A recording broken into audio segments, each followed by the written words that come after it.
Previously on Something Who. Hello, and welcome to the podcast where we take something old, a Doctor Who story from the original series, compare it with something new, one from the new series, and add something borrowed to make Something Who. Yes, it's Something Who podcast. I'm Richard, and we're back to discuss a couple of piratical Doctor Who stories. First, we'll take a look at second Doctor story, The Space Pirates, from Season 6. And after that, we'll chew over the 11th Doctor story, The Curse of the Black Spot, from Series 6. And with me to demonstrate that they know their R's from their elbows, we have both hosts of the Missing Episodes podcast, Paul. Hello. Yeah, hi. And special guest, Tim. Ah! And also joining us, we have science and astronomy writer, Giles. Is it ham night yet? And we have graphic designer and Dalek expert, Gav. Happy New Year! Hooray. Hey.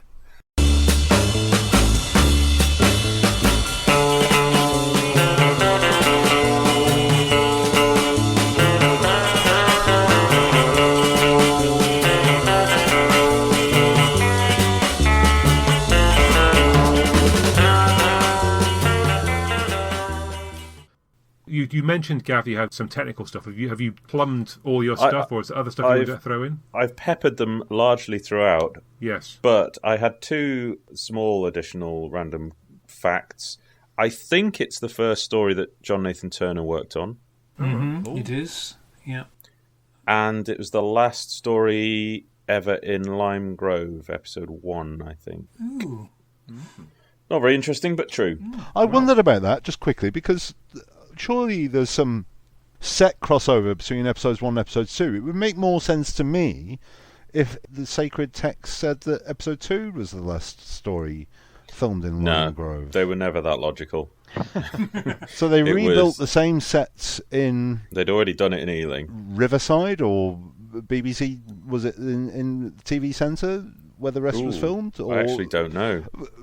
But there's a complete change in sets towards the end of episode 3, and then we get cave sets and Sigrid's study and so on henceforth. It's Madeline's in episode 1, isn't she? No, episode 2. No, 2. Oh, she's starting episode 2. Okay, forget that then. I was just trying to think whether there were any sets that were erected 3 times in 3 different places, because there was a load of pre-filmed stuff at Ealing, then there was all the stuff at Lime Grove, and then there was wherever it moved to. I was just trying to think if there was anything in episodes 1 and 2, and also on film, but probably not, because it would only have been the Seagree headquarters. So that was a worthless thought, really. Hermax ship, presumably isn't on film at any point. No, there was no reason for that.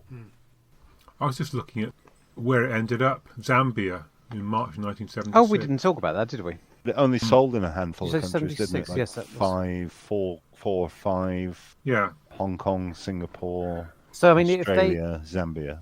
If they'd been maybe one the of sort them. of country that sent Gibraltar. things back, like Australia, then by the Gibraltar. time they sent it back, it would definitely have been safe. I mentioned earlier our former podcast compatriot Mike. He said he watched the Space Pirates twice. It was awful. Once in 1969 and once in 1971, once in Britain and once in Australia. So, Yeah. Tim, how do we come to have film inserts from episode 1 only of The Space Pirates? Because it's something like they were looking to release the DVD of Dad's Army. That was it, box wasn't it? set, which I have. And was it Ralph Montague? Yeah, he went Again, to try and find the film for the title sequence. Yeah, he opened a can that said Dad's Army in title sequences, and it had mysterious model shots in it. And it turned out to be The Space Pirates episode 1. Wow. On the other hand, there are people lamenting on the Dad's Army forums that all they found was these old models when they could have nice shiny arrows moving across Europe. Yeah. Yeah. Have they checked all of the other Dad's Army cans for the remaining episodes' film inserts? Presumably. We've got to get on with this. Yeah, sorry about that. I was running around making tea, and then I got caught up in a series of unlikely adventures with the Dreamweaver, and a prison in space. Oh, right, very good. Yeah. So, Curse of the Black Spot, written by Stephen Thompson and directed by Jeremy Webb. Two names to conjure with. If Well, I was just ever going to there say, were. yeah. And obviously a story that leans more heavily into the pirate theme than, say, the Space Pirates. Yes and no. Yeah, it has Interesting. zero piracy in it. Yeah. It's got a little bit of swash and buckle, I suppose, is about If what you you turn can the say. sound down, they look a bit more Yes. like what Yeah. you'd expect. Yes, sorry, we've interrupted. No, I mean, I'm fine. I mean, go Oh, with right. it. Well, look, at the time, I was quietly pleased with, especially, well, the first half, superficially, because it came after some very complicated Moffating. Oh, that's Yeah. true. You know, you had Day of the Moon, and you had the season 5 Tardis-y, Wildisy stuff. And I loved the idea of a pirate ship and Yeah. piratey stuff, and the want to cash in on Pirates of the Caribbean, not least with the episode title. And I thought that, oh gosh, this is a good move. But ultimately, you don't get Jack Sparrow, and you don't get Geoffrey Rush. You certainly don't get Robert Newton. And earlier I looked up on pirates.com the list of people least suitable to play King of the Pirates. And the only name on the list was Hugh Bonneville. That bloke out of Downton Abbey. Make sure. The at bloke all off costs. 2012. Yeah. And yeah, he's just the least piratey-wiratey bloke since Moses, isn't he? And the only piratey-wiratey bloke in the thing was the guy out of Press Gang. And he only had about 3 lines. Was he the guy who disappeared halfway through? You see the pirate who disappears. Yeah. He's threatening in the where is it? They're all sheltering in the magazine or something. Yes. They're all sheltering in there, and he's a bit threatening. Does he disappear? No, he's the pirate Not the who bloke runs who then- away. No, hang on. Yeah. Is he the one with the beard? Well, this is. Oh, They all vanish by the end. This so- is just he's like... threatening the kid, and the kid cuts his hand, Oh, right. Yes. and he played Okay. the nice guy in Press Gang. Okay. Yeah. Do we think that Hugh Bonneville is playing it as written? Because that would then shift the blame somewhere else, and we could say, should the King of the Pirates have been written this way?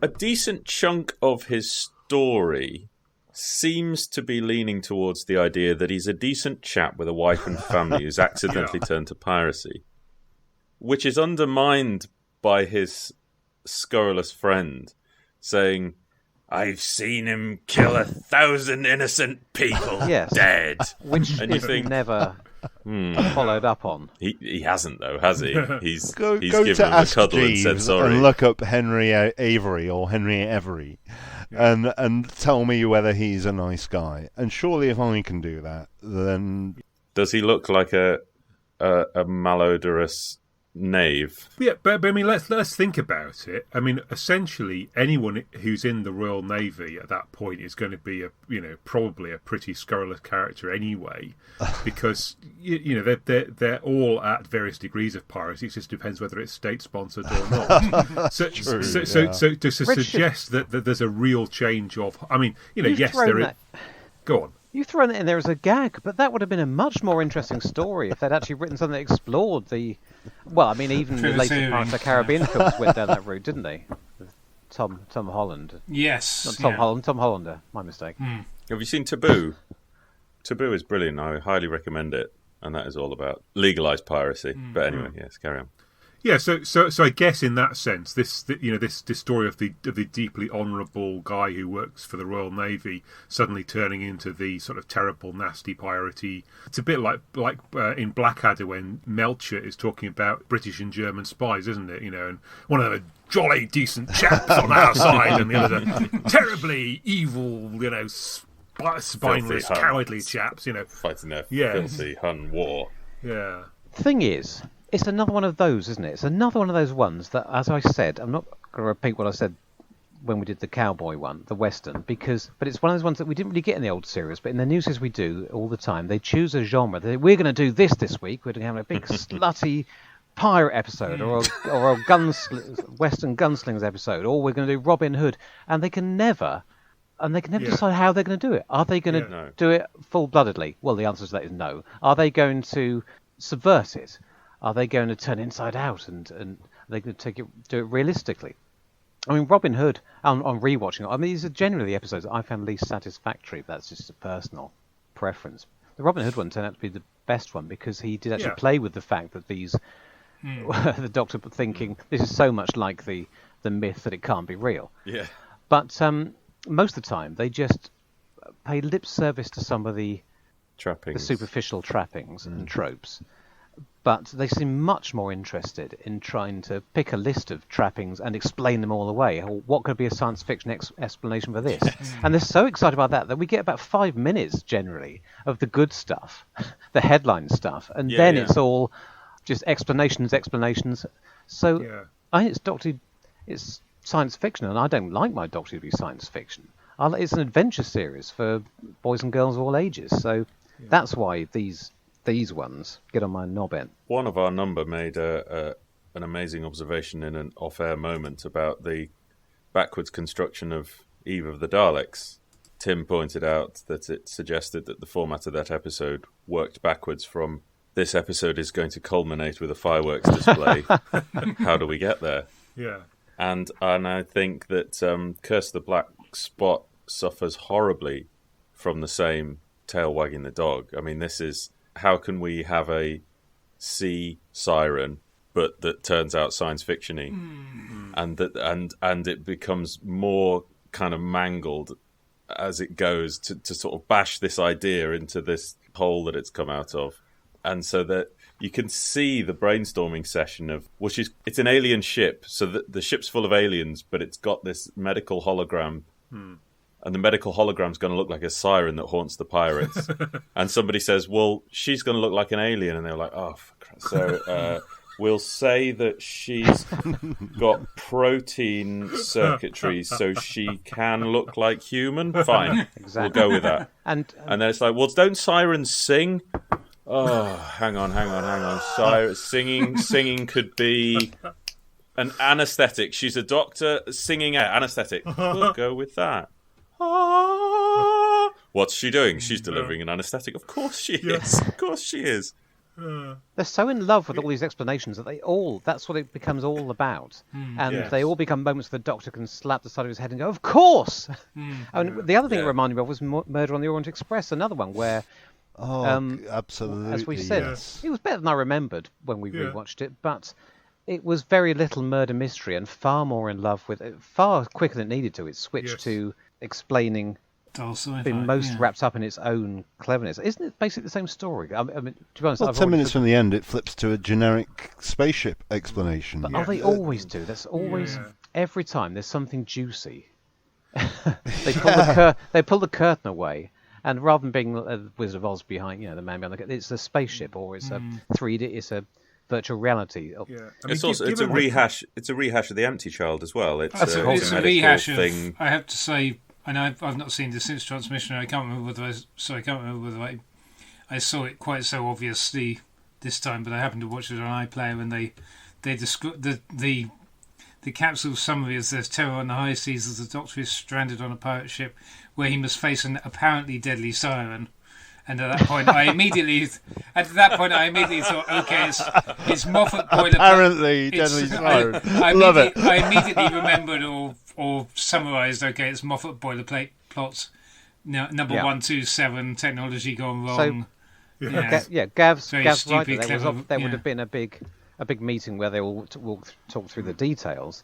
But fundamentally, where it went wrong was right at the beginning when Steve Thompson, if that be his name, was having a chat in his own head about, what's Doctor Who like? Well, it's I've seen what's Stephen Moffat like? I know he'd like that plot that he does every single time. Yes, and it's good in the fireplace as well. And the closer I stick to it, the way he did it the very first time he did it, which was the best, the more he'll like it. Yeah. And no doubt it worked. Then Moffat said, "Stephen Thompson, you're a genius. This is the best fusion of science fiction Doctor Who I've ever seen. Technology gone wrong." Medical technology gone wrong. Perfect. Given the presence of Hugh get your Bonneville ideas? in this one, I can't help thinking that, from the 2012 or the W1A, it's the Perfect Curve agency is the one who's done the planning for this. It feels it's come straight out of their brainstorming session. The other thing that I spotted rewatching it was it's all of that plus Stones of Blood. Oh yes. Oh yeah. Possibly Moffat has been subconsciously ripping off Stones of Blood a few times more than, but what with the whole setup of the ship in hyperspace in the same location. Yeah, but not only that, but also with a dead. Or Nightmare of Eden I rewatched Dead, recently. yeah. I thought that was strangely. But it's also got convergent. dead crew / passengers on board, and a automated / the Megara instead of the siren thing. Mm-hmm, very good. But yeah, And here's a way in which Thompson outdoes Moffat, which is that Rory dies twice.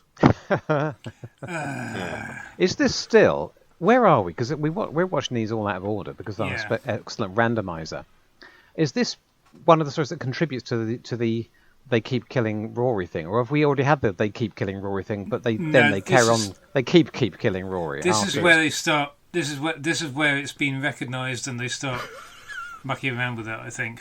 Right. Yes. He died the first time for real in Amy's Choice. Amy's Choice, exactly, or for real in inverted commas. Yes. And then it's actually died in The Silurian thing. Silurian thing. Yeah. And it's supposed to have all been fixed Swallowed by the crack. Comes back in the Pandora story.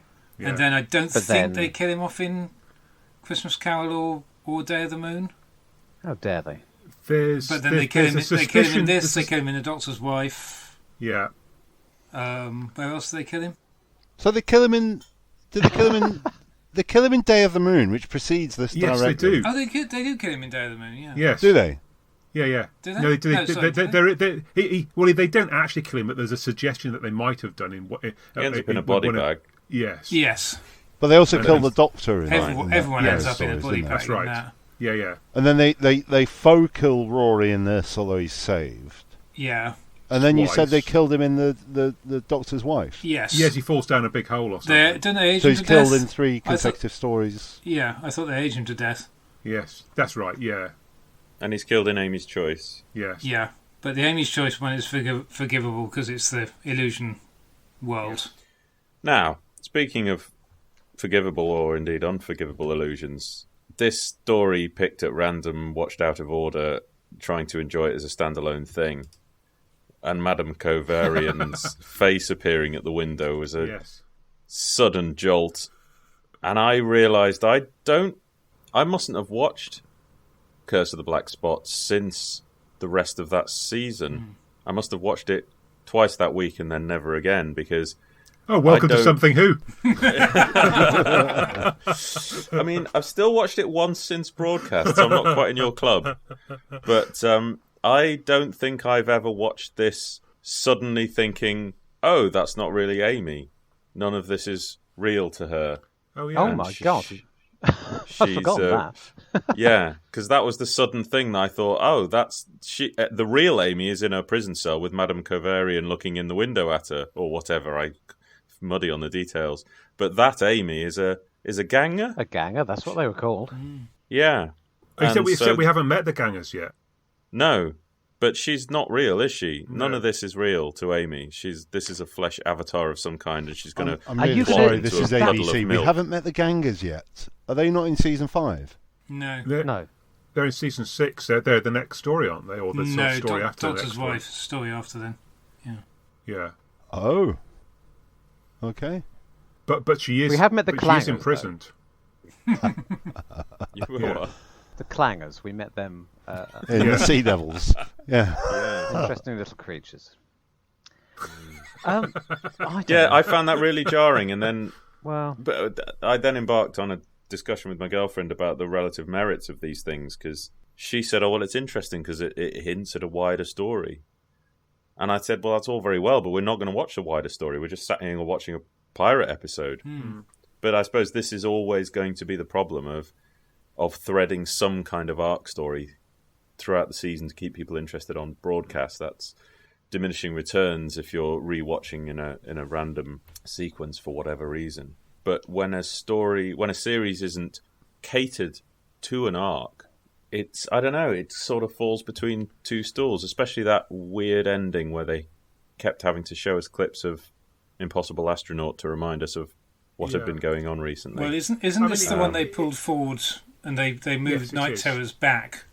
Yeah. So presumably the two bits of Sledgehammer arc plotting are pickups or something like that. The whole Kavarian, because that wouldn't have made any sense if this had been in second half of Series 6, and obviously the pregnancy thing would have been Schrodinger's pregnancy wouldn't have been an issue. No. That's interesting. Yeah, I mean, the other thing, of course, is it takes away from Amy's story, because the whole thing about this is that Amy becomes a pirate and it's a big thing. But if that isn't really Amy, then, it makes it less of a story. You've got a ganger or an android or something that's running around doing that. Why is there showing any pregnancy reading? I suppose the TARDIS is flicking between negative and positive pregnancy on the scanner, but does that make any sense if she's not really there at all? Timey is just I think it's supposed to be a nod to the idea that she's there and not there. Isn't she meant to be experiencing somehow? They've got her in this coma or whatever while she's pregnant. She's plugged in. And she's meant to be plugged in and experiencing this what her ganger is going through, because this is I believe, isn't that the idea of what the gangers are originally meant to operate as? Kind of flesh avatar. God knows, I haven't watched that one since transmission. But they're meant to act as kind of flesh avatars, as it were, aren't they? So I think she's meant to be experiencing it all. So maybe that's the idea, that's where you get both a positive and a negative reading. You've just ruined my only enjoyment in the in the episode. Oh, sorry. Because I found, not you personally, Giles, but I found Matt Smith to be a little bit low energy. Yeah. Every time we watch one of these, I remember, he's the one thing I think, God, I remember, wasn't he so good? Couldn't he lift everything? But the writing isn't there, and so even he struggles. He tried to jolly it up a bit when he was walking the plank. But what I did enjoy, and I actually laughed out loud, was Amy thinking that she's out swordsman shipping all of these pirates and, dancing around in the hat and the long coat. And I thought that was genuinely funny. Yes. And they're all avoiding getting a paper cut, of course, but she thinks she's the bee's knees. And at that moment, I thought, I miss Amelia Pond. And I really enjoyed her performance in it, and that was the one joy in the episode for me. It's like one of those curves, isn't it? That it starts off good, and it just, the further you go into the story, the worse it gets. It's a shame, really, that they just can't sustain that initial part. I agree. It starts off with a good premise. I had the initial excitement of Pirates of the Caribbean, but it takes itself out at the knees straight away because the whole thing is inert, literally and metaphorically. The ship is becalmed. Yeah. So you're not going to see any dynamic. How do you know it's a pirate crashing. ship if you don't see it in context, clashing with non-piratical ships? And the pirates can't do any pirating because they can't get a paper cut. They didn't even mention they didn't mention treasure till about halfway through. It does eventually become a plot point, but only because it's for the convenience. Gav, is Avery's gold relevant? What did you mean? Well, Avery was a real pirate. He is the king of the pirates. He's the most successful pirate ever. Henry Avery. Look him up. Well, look up Henry Avery. He just disappears from the historical record at some point. He just disappears. But in Doctor Who canon, he also buries his treasure underneath 3 graves in Cornwall, which William Hartnell, the First Doctor, Ben and Polly find. So this is a prequel to The Smugglers? Is that what you're saying? You'd have to imagine that wherever the ship Where's is... young George A. Cooper? That's what we wherever wanted the out of a Fancy is stranded, that somehow somebody else went out to this ship presumably in the Caribbean, and found the treasure, and then went and buried it under 3 graves in Cornwall. But in the Smugglers, I think I'm right in saying that they're all the crew members of the Fancy, heavily implied or inferred. I don't know. I can't remember precisely, but I'm sure they're talking about the late Captain Avery. And so there's a bit of a crossover, but there isn't. I don't think that either Moffat or the author, what's he called, sorry, Thompson, had a clue that Avery was already... Just stop there. I'll stop there. I don't think they realised that he was already involved in the Doctor Who timeline, because the Smugglers deals with Avery having been killed in some sort of battle, and the history books don't record what happened to him. In space. And so the Smugglers has his treasure buried beneath these 3 graves in Cornwall. But Curse of the Black Spot has it left adrift in the sea, and Avery sailing off into space. So, yeah. Interesting. And I guess that the reflection thing is stuck in there too, as a reason to have some sort of relationship to, you have to give up the treasure. Yeah, it seems exceptionally weak. But yeah, it is very weak, and the only reason, the fact that I'm desperately hoping there'll be any relevance to treasure is why I pounced upon that. Oh God, at least, thank God the 2 stories have converged. But so yeah, it's weak sauce. But for a starving man at that point in the plot, I'm just thinking, oh good. Well, I don't know. Avery could have had one of his successful pirate raids, gone back to Cornwall, buried it there. For some reason, that treasure is cursed, and then gone off again and had his great treasure. What is the big diamond or crown that he refers to in the episode? It's to do with Indians. So he famously took down some Muslim treasure ships. And I would suggest that would be probably the same cursed treasure. Because of the the fear of the Orient that is in the Smugglers. Or Oriental mysticism, if I can call it that, without being politically incorrect. No, but of the time, cancelled. It's a good joke, though, isn't it? When he says, "This is the treasure of such and such," and the Doctor says, "Well, I didn't think it was yours." Yeah, it's neat. It's nice. Yeah, that's a nice. That's the Doctor's best line. Yeah, that's nice.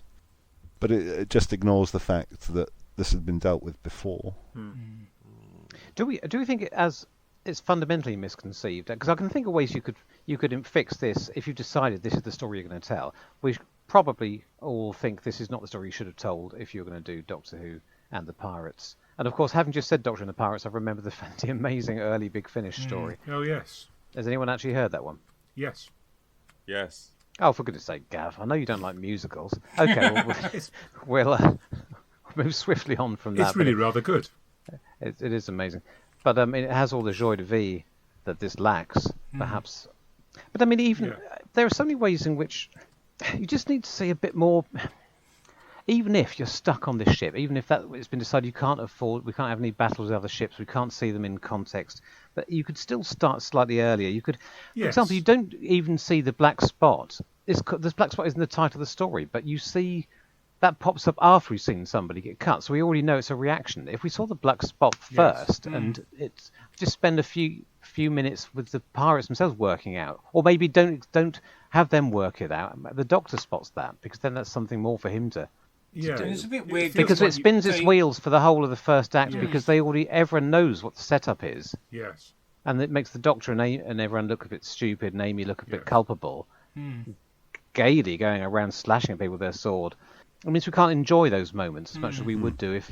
Well, one of the things that struck me was that the mystery element, in that, as long as you hadn't read the synopsis, that the siren might turn out not to be as evil as she seemed.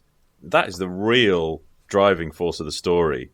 And if you've had that sprung on you already, it's a really tedious march towards that revelation. I found it. And that brings me to my biggest criticism of the story that's as written. There are 2 big problems. One of them appears to have been caused by the editor, who cut the scene out, which is why we get a disappearing pirate. It's not a massive problem, but once you spot it, I didn't spot it the first time I watched this, 10 years ago, but this time I was an really, absolute really sore annoyed thumb, that got wasn't it? left in. Yeah. That's unforgivable. But at the very end, having all the way through, the Doctor has shown no signs that he has any reason to believe that this siren isn't evil and isn't killing people. And then out of nowhere, when Rory's he drowning, suddenly says, hang on a minute. No, he doesn't say hang on a minute. He suddenly starts behaving as if they might still be alive. And he says, they might still be alive. Let's behave differently. So on a sixpence, he turns from... all his attention has been to keeping everyone out of harm's way. Yeah. As if the siren is the biggest threat they faced. And it's not just not a threat, it's our salvation as well. Yeah. There's nothing that causes him to change his mind, and that's weird. Yeah, and it's in that really weirdly cut scene where Rory's drowning, but we don't see him. He's just gone off the side of the boat, and you don't see him. I just see it as a around. production I guess problem, so. But yeah, I thought there was an opportunity there to work that a bit better. I thought all the raw material was there. When Rory went in the water and he was drowning, it felt like there was an opportunity for the Doctor to brainstorm an idea as a force majeure at that exact moment and think, okay, Rory is basically dead anyway. What are our options? And from that, more clearly say, what if she's not killing them? yeah. He's already dead. If she's not killing them, this might save him. And that's sort of in there, but it's really kind of muddied. And How about if Amy thinks that? The sheer panic of losing Rory makes her think outside the box in a way that the Doctor should do, but can't on this occasion. I wouldn't mind that. Well, we saw that in Amy's Choice, didn't we? Yes. Yes. If you want to pick up on that. Yeah, it would be the same. he then leaps from this potential kind of desperate last-minute thing to save Rory. You could maybe send the siren after Rory. If he's already dead, you've literally got nothing to lose. Mm-hmm. But instead, he jumps way ahead and says, right, we're all going to prick ourselves in case I'm right. So Rory might be dead. Let's all maybe be dead and see if that's any better. Well, I mean, yeah, no, it doesn't make any sense. If he's not sure and he wants to test this plot, if he has a hypothesis that perhaps they're not dying, they've been transported somewhere else, then he should prick his own finger. Yeah, why does he do it? Because then he can see if he's right or not, and if he's right, he can get a message back to them. But if he's wrong, then they're still alive. And the whole thing's nonsense. But it also if I'm wrong, I'm taking you all with me. Goodbye. Classic Doctor Who. Yes. Never cowardly, never cruel. This is why it reminded me so much of Murder on the Orient Express, because although we spent about an hour discussing what the hell that meant not that many weeks ago, isn't that basically the same plot? People are being murdered one by one, and it's only when the Doctor's really up against it, there's nothing to lose, is on the spot, there's a countdown, that he thinks maybe I could spin this on its head. Isn't it the same? What reminds me, what is the plot of Murder on the Orient? Is it a soldier? Yes. The mummy? Yeah. Yeah. And what's it doing? What's it? Who's it after? Isn't it after people who are ill or dying? Yes. Yeah. Just like this is after this siren's after people who are. It picks off the weak first, so it goes after people with diseases. Yes. Right. But it still thinks it's in active service, and eventually he just says to it, "It's okay, you're discharged from your duty," or something like that. And so he's then able to stop doing whatever he's doing. That's a pretty big similarity. That this and Mummy are the same in that the alien is picking off people one by one for a reason that the Doctor has to work out. Except it's bodged here because they know right from the beginning, so there's no progression for 40 minutes. So it's part Mummy on the Orange Express and part Empty Child, where the nanovirus isn't actually picking people off in a particular order, just.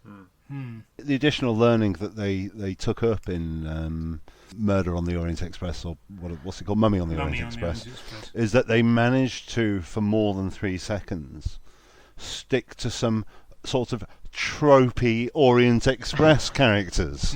Yep. So they developed the idea there. Maybe if they do it a third time, they'll get it right and not end it in some bland spaceship sci-fi scenario. They could have had their cake and eaten it here. They could have had a serious, proper, three-dimensional portrait of the tortured Henry Avery, whatever his name is, played by the distinguished actor, him from Downton Abbey, but given him some funny pirate backups. You know, Mackenzie Crook and a load of load of character actors in absurd makeup. But instead, we get these pretty indistinguishable ciphers behind him. You could have had it both ways. Yeah. I don't know. The odd thing about this whole thinking about the learning experience thing is that don't they, a bit like Space Pirate, what we were talking about with the Space Pirates, don't they basically do rinse and repeat on the basic setup twice in the first 5 minutes? We just have two crew members that both get cut and then get taken by the siren. It's just one is before the Doctor and Co arrive, and the other one is afterwards, so that they can see it. But it basically, there's no escalation or anything there. It's not that they haven't got room to do something different because they keep repeating the same plot point. Well, apparently they don't have room because they don't have room to show the sequence where old press gang guy disappears. Yeah. They all keep fixating on the fact that they all keep getting cut. And it's mentioned at some point the Doctor seems to work out third of the way through or halfway through that it's just injuries rather than specifically blood. Because they're assuming it's blood, isn't it? But doesn't Doctor Who realise it's injuries? But then the kid's coughing, isn't it? Yeah, which is a massive at some leap. point we're all going to get bruised. Yeah, but then I don't know. Then they carry on with the motif that it's blood. It's a bit confused. Because there are so many other things. Because like in Mummy, again, they pick lots of different examples of people, so that the Doctor has to draw the link between what connects all these people. Are they all, on their way out?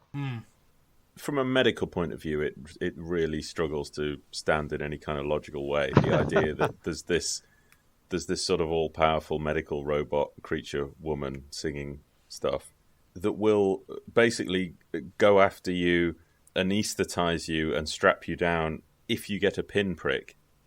She doesn't have any ability to judge the severity of injury. Stub your toe. She will sniff a droplet of blood, and you are off that battlefield into her medical situation, plugged in. At which point, apparently, you can't be disconnected.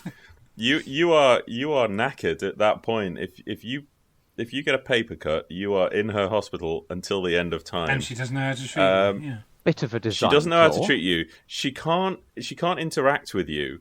So if she comes up to you and you say, "No, I'm fine," that doesn't work.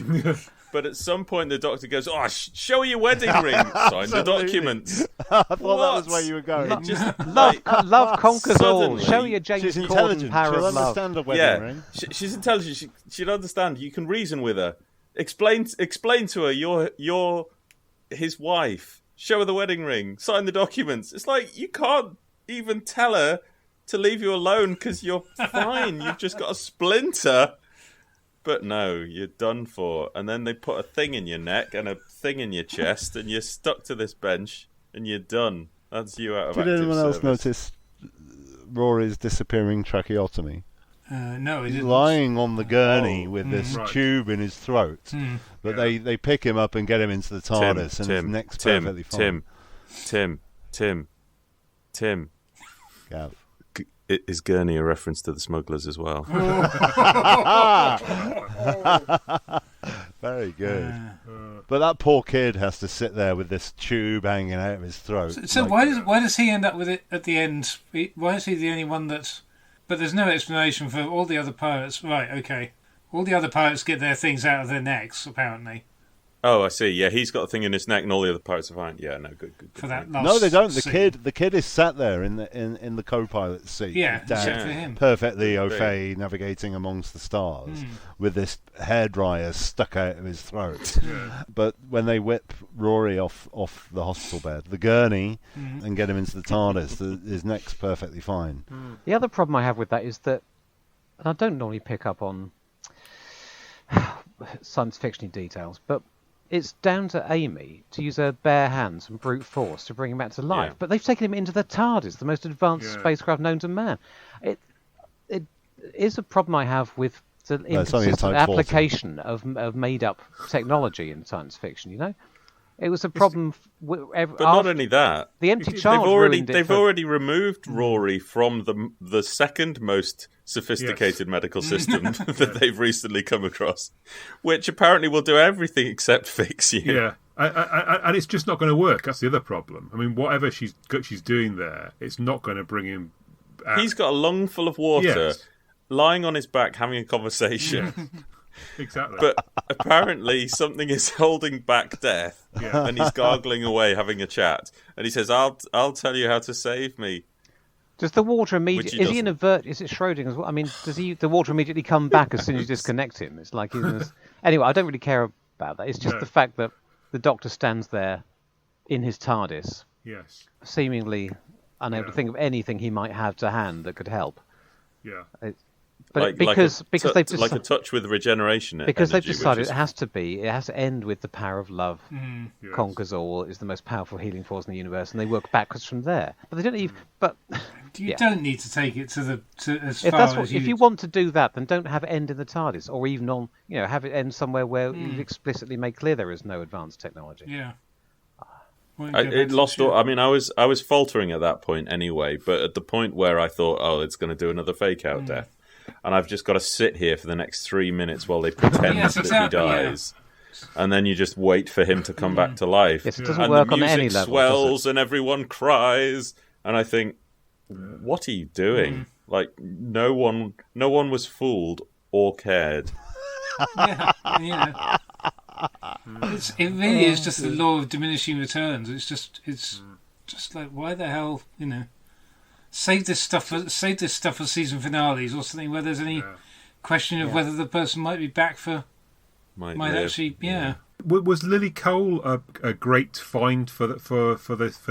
I think it was a big deal. I think there was a big announcement. Yes, I seem to remember it was made headlines. It's a touch of the JNTs, I suppose, in a way, in that she's a big name without necessarily having at that stage a huge body of work behind her. I just wish that they'd have stayed with the pirate ship thing. Yeah. That there'd have been a bit of pirating in it and some menace. Yeah. That they hadn't resolved it with some bland future sci-fi situation that we've seen 10 times before. Yeah. It was so disappointing. But the premise of the story was good. The mystery of the siren coming out and dealing with people with the black spot was good.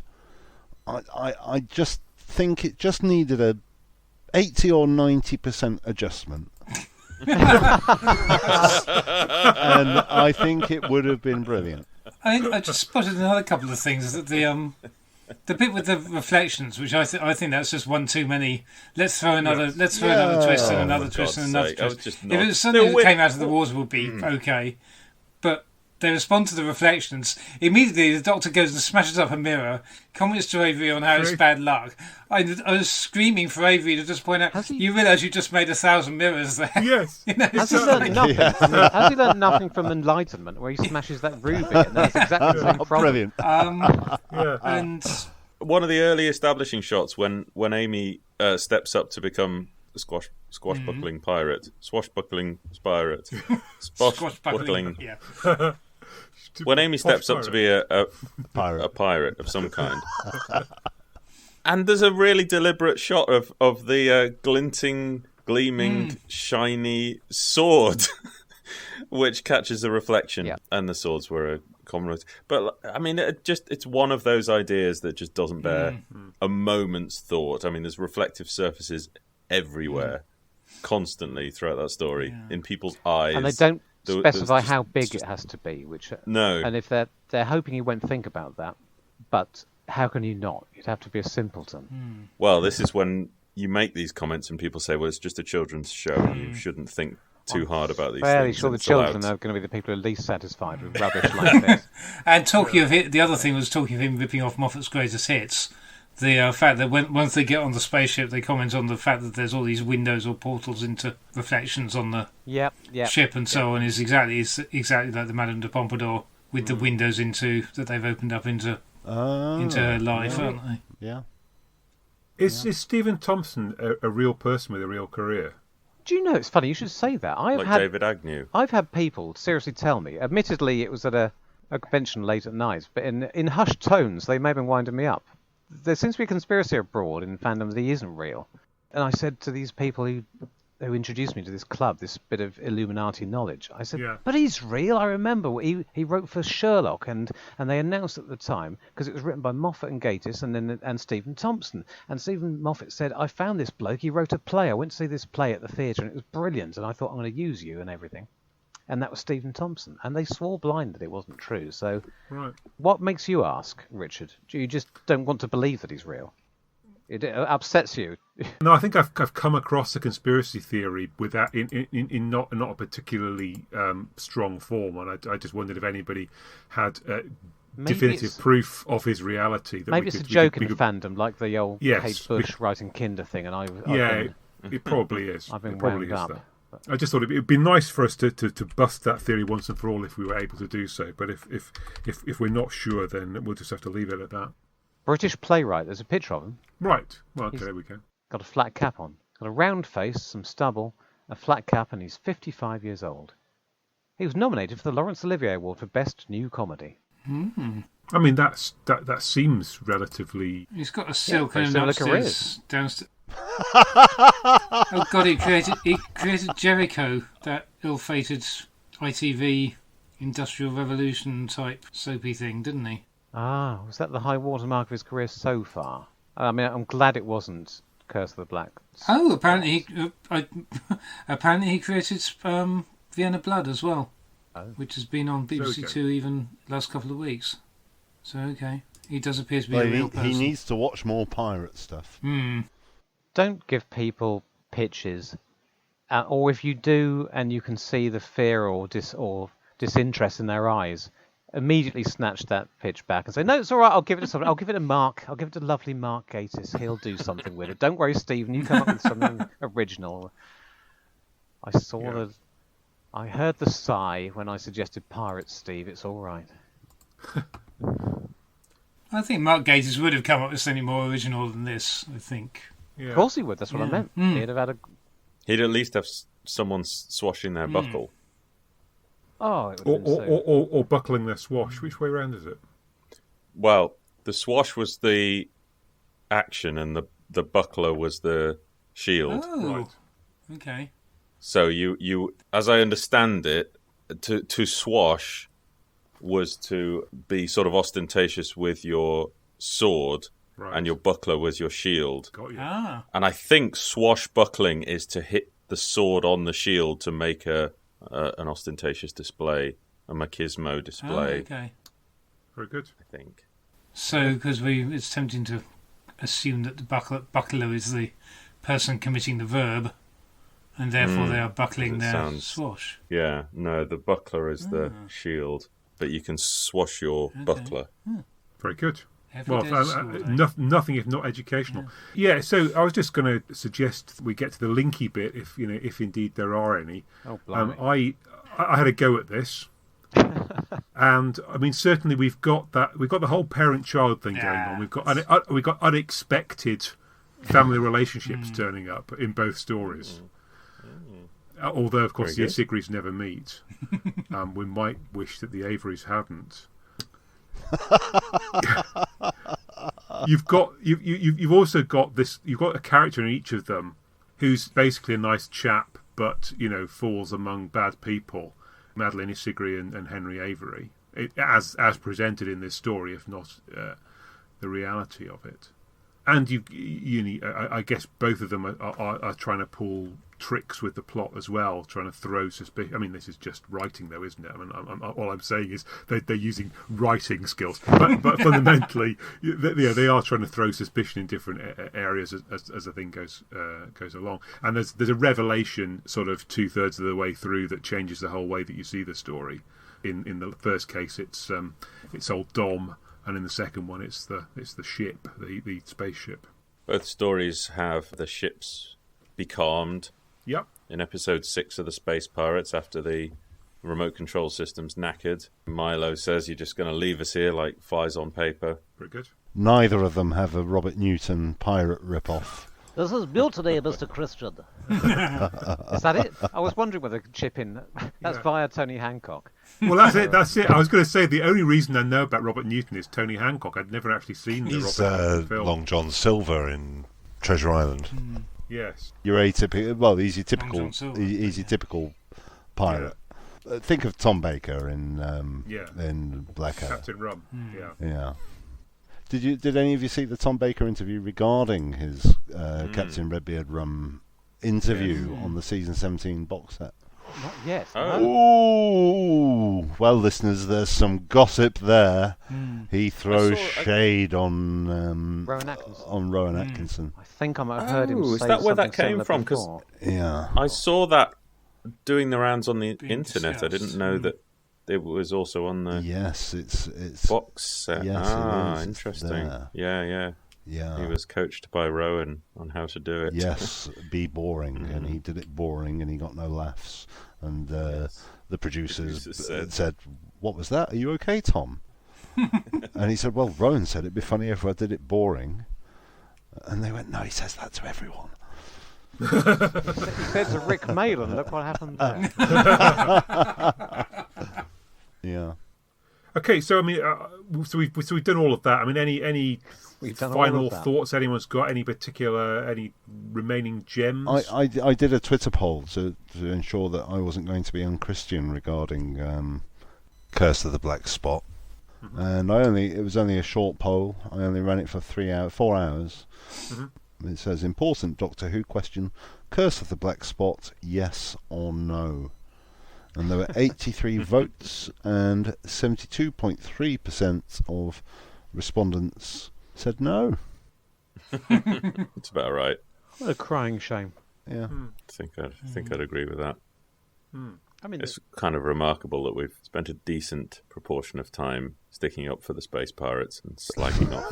I think this one went the down. Matt It went Smith down era. better at the This time, format. as I recall. What, space pirates? It did. Then Because we just come out of two don't 2 weeks of totally entangled. Day of the Moon I still think shenanigans. I had all the same feelings Yeah. about being excited in the first third, Yeah. ambivalent in the second third, and then rolling my eyes in the third, especially with all of the Rory stuff at the end. The last 5 minutes absolutely kills it dead for me. The Rory resuscitation, just as I thought, this probably isn't as bad as I remember. And then it had the whole, he's drowned, is he dead, is he drowned? Put him in the TARDIS, try and stop him being drowned. I don't know. It really came off the rails for me at the end. Okay, well, look, I mean, thanks to you for brave souls who've spent time looking at these two stories and giving your thoughts this evening. Thanks to listeners who've stuck with us to this point in the podcast. I hope you found it entertaining. I mean, I must say I found it an entertaining evening going through them. We would love it if you would rate and review our podcast positively. I mean, if all you want to do is give us 1 star, forget it. You go and do something else. But if you'd like to give us a 5-star review, it would really be helpful in terms of us reaching a wider audience and getting higher up the charts. So, I mean, that would be a thing that doesn't take you very long, but could make a big difference to us. And we intend to come back about once a month with something of this nature, so look out at some point in February for us to come back and compare another 2 stories. And in the meantime, there's a very large and varied back catalogue of us doing exactly the same thing but with different stories. So yeah, you can go look at that. And there's the odd interview episode too, just to mix things up a little bit. So yeah, I guess it's time for us to say goodbye. So goodbye from me. They're not going to say anything. Happy New Year! Bye. bye. Goodbye. Happy New Year! I'm just toying with the idea that our large and varied back catalogue is all episodes in which we discuss these 2 stories. Yeah.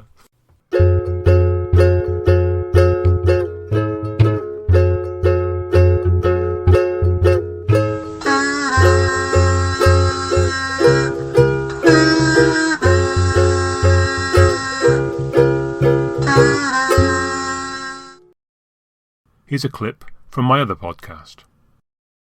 Hi, Richard. What's going on? Oh, hi, Emily. You're just in time for our If It's Hurting, It's Not Working board meeting. Okay. Board meeting? Yeah, because I'm going to be CEO. Oh, really? Who put you in charge? Well, I'm the biggest. No, that's ridiculous. Nobody decides anything that way since we were in the playground.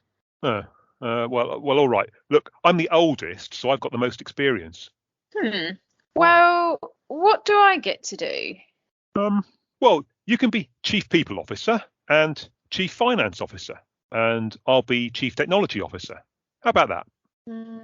Maybe. Well, hang on a minute. There's only 2 of us, so what's the Chief People Officer got to do? And we're not making any money, so you're just fobbing me off. Oh dear. This Chief Exec gig isn't as easy as I thought it would be.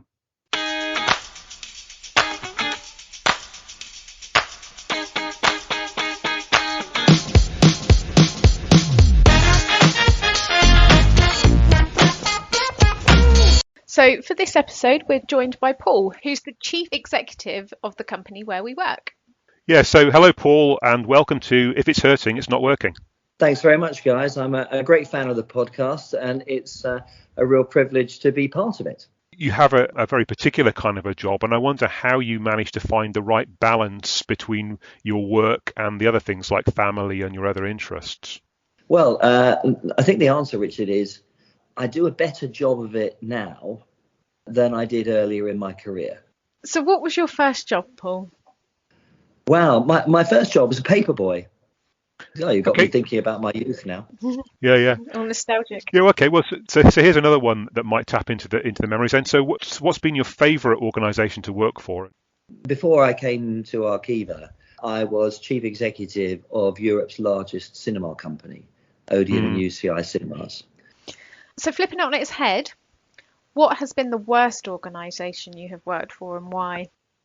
Well, I can say this in public because I've told them myself at a very senior level. But the worst organisation I worked for was British Telecom. If it's hurting, it's not working, is right. and actually, you have to get out. So do you have any pointers, I guess, for listeners to this podcast who think that they would like a career as an exec? What should they be doing? Well, look, I think the first thing is, what company are you working for? Because the quality of the experience that you get is directly associated with the quality of that business. Mm-hmm. The second thing, which I always think is important, is that your boss is more important than your job. Okay, well, look, thanks very much for sharing your time with us this morning. Really good to speak to you. It's been an absolute pleasure. Thanks for coming along and chatting to us, Paul, and being our first guest on the podcast.